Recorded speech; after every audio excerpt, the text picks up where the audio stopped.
Good morning, students. So, we are going to discuss in today's class. We are going to discuss about module 4, that is multi-threading. The second concept what you are having is synchronization. In the previous class, we have discussed what all the threads and multi-threading will do. In today's class, we will discuss about controlling the access of multiple threads. So in previous program and all, we have discussed about two threads, T1 and T2. So how they are going to control, who is going to control that particular threads. So as you are having so many number of threads, T1, T2, T3 up to n numbers. So how to control the access of multiple threads among the shared resource. They are sharing the same particular program. So take an example of any function run. So run is a interface, runnable interface. You will be having a run function. If T1 is a thread accessing run function. T2 is a thread accessing run function. At that time, how to control the access of multiple threads.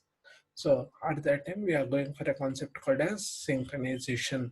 So you are very familiar about sync, right?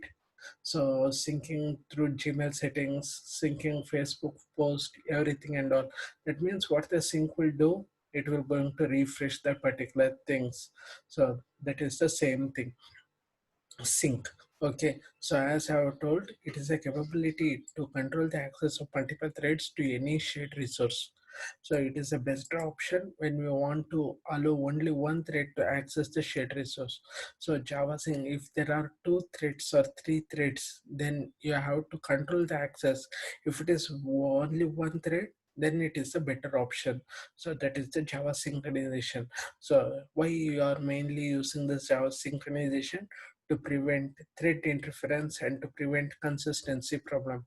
One is thread interference. So if two threads are going to access the same particular member function, then they are going to interfere with what? Each other. T1 is going to access run function.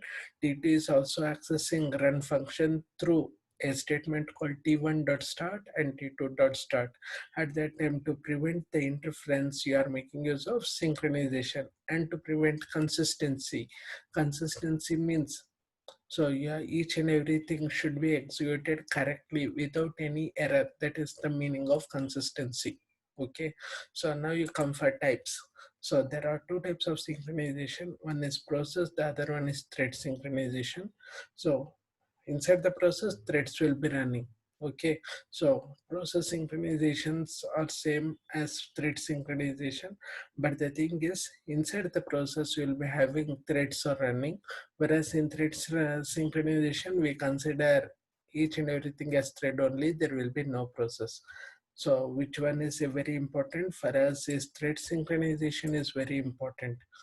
Okay, because if you learn thread synchronization, process synchronization will be discussed easily. There are two types of thread synchronization. One is mutual exclusive and inter-thread communication. Mutual exclusive. So that means first in mutual means there will be understanding between the two. First you execute, I will be sitting like this, then you execute, I will be sitting. So that is the mutual exclusive. So inter-thread communication that we will see in the next. These are the two concepts what you are going to discuss in today's synchronization. In today you will be discussing only mutual exclusive. In tomorrow class we will discuss inter-thread communication. So first come for mutual exclusive. So ಇಬ್ರ ಮಧ್ಯ ಮಾತಾಡಿ ಸರಿ ಮಾಡಿಕೊಂಡು ಯಾರು execute ಮಾಡ್ತೀರಾ ಅಂತ ನೋಡಿಕೊಂಡು ಅದನ್ನ ಮಾತಾಡ್ಕೊಂಡು ಬಗೆಹರಿಸೋದನ್ನ ಮ್ಯೂಚುವಲ್ ಎಕ್ಸ್ಕ್ಲೂಸಿವ್ ಅಂತ ಹೇಳೋದು. Okay, so because two process are executing the same program, so which one to execute first? So that comes the mutual exclusive. So inside that you are going for a synchronized method, synchronized block, static synchronization. So synchronized method. So mutual exclusive ಅಂದ್ರೆ ಏನ್ ಮಾಡ್ತೀವಿ ಇಲ್ಲಿ, one thread is going to access one particular function. So that function is called, the function is called what? Method. So method should be synchronized. Then that method which consisting of one ಆ method ಎಲ್ಲಿ ಇರುತ್ತೆ, class ಒಳಗಡೆ ಇರುತ್ತೆ. So that is called as a synchronised block. Then static synchronization. So static synchronization means if a thread T1 is going to access a run method of class A, then that run method of run method is the synchronized method. Class A is the synchronized block, and static synchronization means it cannot be accessible by any other. So second one is cooperation, inter-thread communication, that we will see in the next coming. So concept of locks. So where you heard about the word lock. So you have gone through uh, your home blocks only. So if you are going to execute something, so what is to be done? It should be locked. Okay, so synchronization is built around the internal entity known as lock. If you are going to access that particular method of particular class, then it is will be accessed. It will be locked. Okay, so when the accessing of that particular function is finished, then it's going to release the lock so that other person or other thread can execute that particular code. So that is the meaning what I am telling here. A thread that needs consistent access to object fields has to acquire the lock before accessing them and release the lock when it's done with them. So thread that needs consistent access to object field has to ನೀವು ಯಾವುದೇ ಒಂದು ಕ್ಲಾಸಲ್ಲಿ ಯಾವುದೇ ಒಂದು method if you are going to execute it, so it is to be acquire the lock, execute all the instruction, then release the lock when it is done with them. So that is the concept of locks. So now you come for the example of Java synchronized method. Okay, so synchronized method, what you are doing, how many threads you need now? You need minimum of 2 threads to easily illustrate what is synchronization. One thread and all, there is no understanding of the synchronization. You have to have at least 2 threads. Okay, so first I will consider a table called class called table. Table will consist of run table int n. So it will start with I less than 10 I plus plus. So this is the code n star I. That means what is the n value? You are printing some tables. So 2 1s are 2, 2 2s are 4, 2 3s are 6. That type of tables you are going to print it here. Okay. So this is a print table that will start with the table 1 up to table 10, and for that how to print the values n star I. So similarly you'll go for thread.sleep. I will tell you what this thread.sleep is going to do later. Now this is the code that will print the table for n numbers, that is ranging from 1 to 10. Okay, so 1 1 1 ಆ ಥರ ಎಷ್ಟು tables ಬೇಕಾದರೂ ನಾವು ಟೇಬಲ್ನ create ಮಾಡ್ಕೋಬೋದು. So class thread1 extends thread, so that keep in your mind there are 2 thread. One is through runnable interface, the other one is extending the thread. So here you come across any run function, there is no run function, so you have to go with the extending the thread class. So that is by using thread1 extends thread. So create an object of the class type. What is the class type? Table t. Now my thread 1 of table t, my thread 1 of table t, what it is going to do? So you are going to my thread 1, this is a thread 1, you are creating a my thread of table t. So that will go print what? This is a thread function, and that thread function will have a run thread. That thread have a run function that will going to have a function called t.printable of 5. That means you are going to print the value of 5 on 5 table. Okay, so here each and every thread will have unique function that is called as a main run. Okay, so run function will be inside the run function you have to call a method. So what is the object you have taken? Class t dot, what is the method? It is a print table of 5. So similarly, this is printable of 5 you have taken. So next you have taken another thread, same thing. So but here you are printing 100. So that means this is for 5 ones of 5 up to 5 tens of 50. This is 100 ones of 100, 100 tens of 1000. these two tables should be printed. So how they are going to execute? For that I am going for the main class. So inside the class I will take it as test synchronization. So where the main function is there, so that function class name should be same as a file name of the program.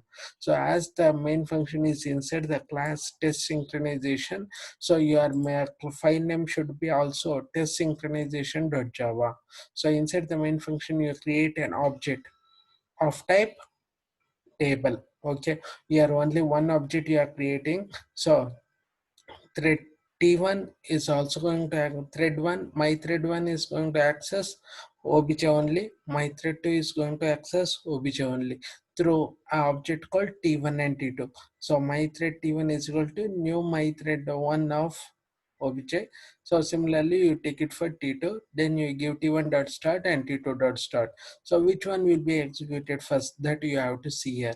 When you are going for T1 dot start, it will always start with a my thread 1 only. So here thread 1 is also accessing the same obj, thread 2 is also accessing the same obj. So T1 will start and finish the execution, then T2 will start. So keep in your mind, it is a serial synchronization. As two threads are accessing the same obj.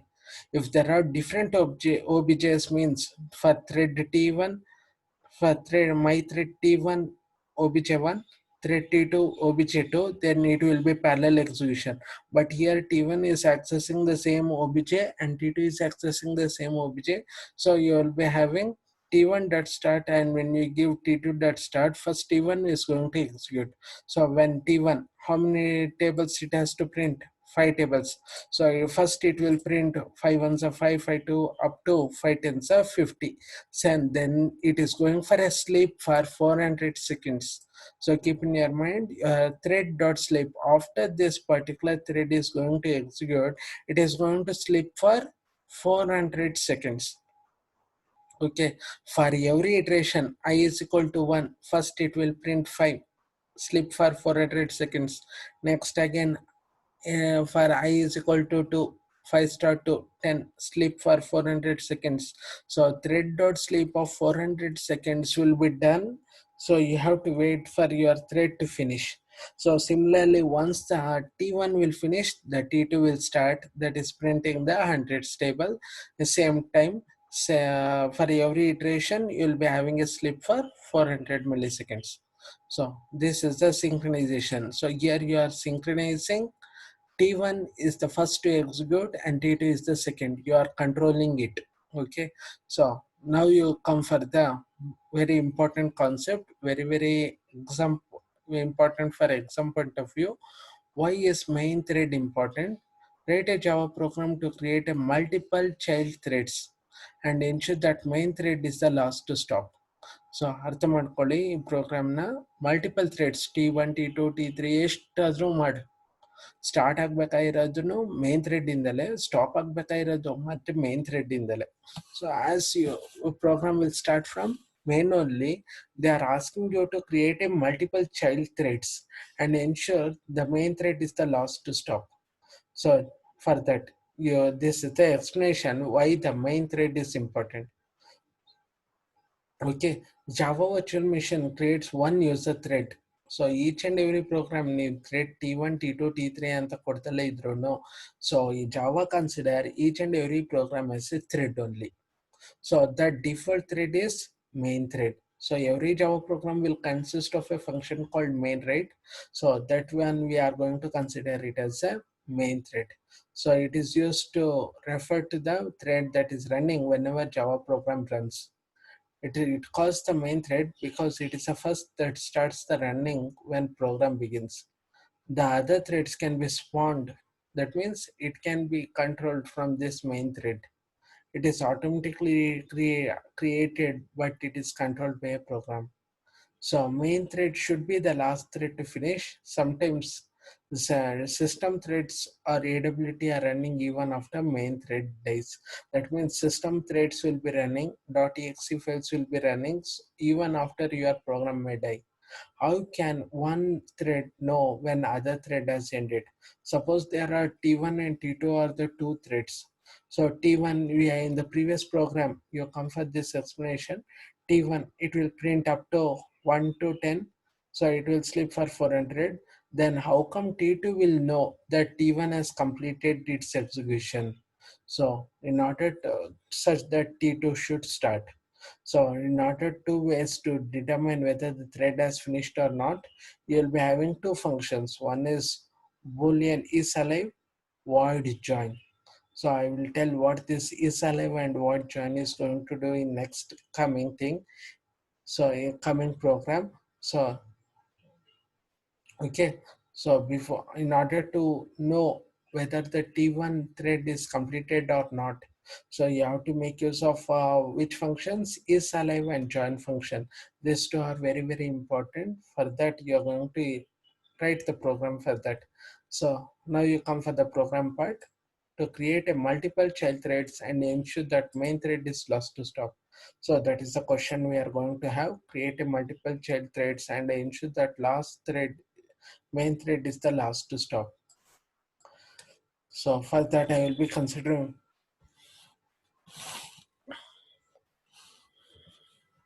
I will be considering the thread. So through, for that you have to make use of runnable interface. Okay, so keep in your mind, in the previous program we have used extended thread class. Now we are going to use runnable interface. So first I will thread what the thread should do. Okay, so through runnable interface means run function should be there. So implements runnable, you take it one thread and some name of the string. So name is equal to thread name. So it can be given like that, or you can create any name thread also. So new, it will tell you that new thread plus T. So you can directly take it as T is equal to new thread of name. T is equal to new thread of name. If you give like that, this will come here. So system.out print new thread, and you have started that new thread. Once it is started means it will go for what? Execution. That is run. So now you come for the run function. So under the run function, you are giving a for loop such that I is equal to 5, I greater than 0, I minus 1 is. That means from 5, you are going to print it 2. Greater than 0 means it will end at 1. So keep on decrementing. Okay, so system, you will be printing each and every case. So as you are going to give it this, you are sleeping for 1000 seconds for each and every iteration. Next you go for a catch interrupted operation, interrupted and exiting. So now you come for the main function. So main thread, for that you have taken it as demo join. So file name should be demo join.java. So main function will consist of three threads I have taken. OB1, new thread of 1. OB2 is equal to new thread of 2. So here you have taken new thread with string thread name. So how many threads you have taken? OB1 for 1, OB2 for new thread 2, and OB3 for new thread 3. So how many threads are there? Three threads you have taken. So first you will be printing is whether check whether it is alive or not. So as you are creating, just now you are creating the three objects, all three objects should be alive. So for that, in order to print that, you can take it as thread 1 is alive, ob1.t.is alive. This is the code to check whether that particular thread is alive or not. So ob1.t.alive, if it gives true, then it is running thread. Similarly, you give it for ob2 and ob3. So next, so once you give all this, next you come for the try, waiting for thread to finish. So in order to make the thread to finish, you give it as ob1.t.join, t.join, ob3.t.join. Now you are executing t.join, t. So all three threads are executing simultaneously. So now you are going to check after executing. After executing, the main thread interrupted. That means you are going to finish your program execution. So now you are going to check whether they are alive or not. Once the main thread is going to stop, So all the threads which are declared inside your thread should also stop. So this is the concept. Thread 1 is alive. Again give. So as the main thread is interrupted, all these outputs of ob1.t dot alive, ob2, ob3 dot alive, everything should remain in false condition. So the first you see come for the output. So when you give this particular thing, new thread ob1, new thread 1, ob1 is 1 comma 5 comma main. So what is this 5? You have to keep in your mind that 5 is this one. So 5 is the value 1 comma 5 comma main. Similarly 2 comma 5 comma main and 3 comma 5 comma main. So once these three threads are created, you will be having new thread, new thread, new thread. So next you will be giving op1 dot t dot is alive. So you are checking whether the objects you are creating is alive or not.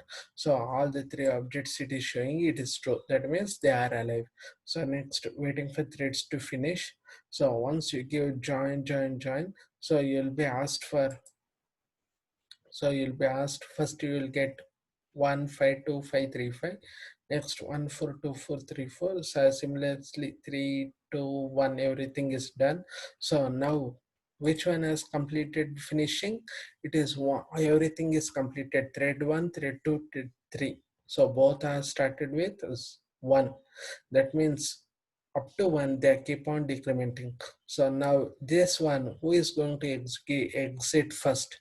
So it is a random application. You can't check with this one is the first to be exited. So because the thread is something related to CPU scheduling, so thread can stop whichever they may want. So here you are going to getting 2 is exiting, 3 exiting and 1 exiting. So next again if you are going to check for ob1.t.alive to ob2, ob2 and ob3, you'll be getting it as false only. So finally you'll get main thread is exiting.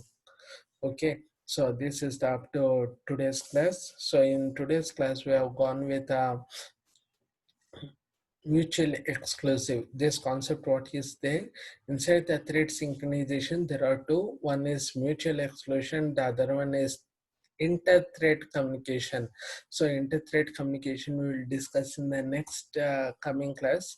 So in today's class we will be discussing this particular mutual exclusion concept, which with a particular program and two functions. One is alive, the other one is join function. Okay, what the join will do? Join is going to join all the threads with any other thread. So already you are having the main thread. For that you are joining T, OB1, OB2 and OB3 threads. So in order to make the join all the user different threads with the main thread, you are using the join method. So why you are going to use alive function to check whether that thread is executing or not. So initially it will be set to true, and finally once the main thread is all the functions are finished, so it is set to false. Okay, so here I will be ending this particular class. So understand the programs very well. So this is the very important concept from exam point of view. So if you have any doubts, you can ask me. Okay, I will be ending this particular class here. Thank you.